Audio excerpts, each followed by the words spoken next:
Hello friends, welcome to our channel Anjana Lal study.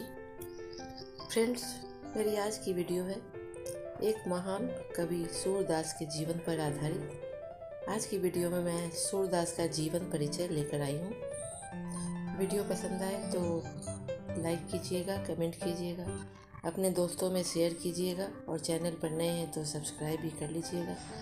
तो चलिए video start करती हूँ। सूरदास जी का जन्म सन 1478 ईस्वी में रुनकता नामक ग्राम में हुआ था। उनके पिता का नाम पंडित रामदास सारस्वत था। इनके पिता पंडित रामदास सारस्वत एक ब्राह्मण थे। इनके जन्म के संबंध में विद्वानों में अलग अलग भ्रांतियां हैं। कुछ विद्वान मानते हैं कि इनका जन्म सीही नामक स्थान पर हुआ था। कुछ लोगों का मानना है कि सूरदास जी जन्म से अंधे थे और कुछ कहते हैं कि बाद में नेत्रहीन हो गए। सूरदास जी ने अपने जीवन का अधिकांश समय मथुरा में स्थित गौ घाट पर बिताया। यहीं पर आकर उन्होंने विनय से पूर्ण पदों की रचना की और श्री कृष्ण की बाल लीलाओं का गान करने लगे। इन्होंने कृष्ण की बाल लीलाओं का, मानव स्वभाव का एवं प्रकृति का ऐसा वर्णन किया है जो आँखों से बिना देखे संभव नहीं है। सूरदास की रुचि बचपन से ही भगवत गीता के गायन में थी। वे बचपन से ही आगरा और मथुरा के बीच स्थित गौ घाट पर भजन कीर्तन करते थे। वहीं उनकी भेंट पुष्टि मार्ग के संस्थापक श्री वल्लभाचार्य से हुई और वह उनके शिष्य बन गए। वल्लभाचार्य ने उन्हें पुष्टि मार्ग में दीक्षित कर कृष्ण लीला गाने का भार दिया। सूरदास जी की मृत्यु सन 1583 ईस्वी के लगभग गोवर्धन के पास पारसौली गांव में हो गई। चलिए जानते हैं उनका साहित्यिक परिचय के बारे में। भक्ति काल के महान कवि सूरदास जी ने अपनी कल्पना तथा प्रतिभा से कृष्ण के बाल रूप का अति सुंदर, सरस, सजीव तथा मनोवैज्ञानिक वर्णन किया है। उनकी भाषा की सजीवता, संगीतात्मकता, सार्थक अलंकार योजना, धारा प्रवाह भाषा, कोमल कांत पदावली और शब्द चयन को देखकर ऐसा जान पड़ता है जैसे सर्वप्रथम ब्रज भाषा को साहित्यिक रूप उन्होंने ही दिया है।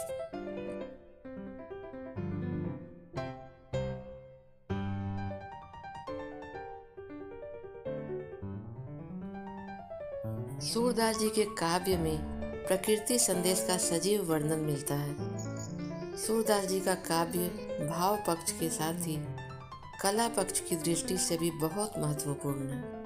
उन्होंने न केवल भाव और भाषा की दृष्टि से साहित्य की सभी विधाओं को सूचित किया, वरन कृष्ण काव्य की विशेष परंपरा को भी कायम किया है। सूरदास जी द्वारा लिखित रचनाओं में से 3 प्रमुख रचनाएं निम्नलिखित हैं। उनकी पहली महत्वपूर्ण रचना है सूरसागर, सुरसावली और साहित्य लहरी। ये तीनों उनकी प्रमुख रचनाएं हैं। सूरदास की भाषा शैली, अगली हेडिंग देंगे। सूरदास जी की भाषा साहित्यिक ब्रज भाषा है जिसमें संस्कृत शब्दों की भी प्रमुखता है। उन्होंने अपनी भाषा में अलंकार तथा लोकोक्तियों का भी प्रयोग किया है।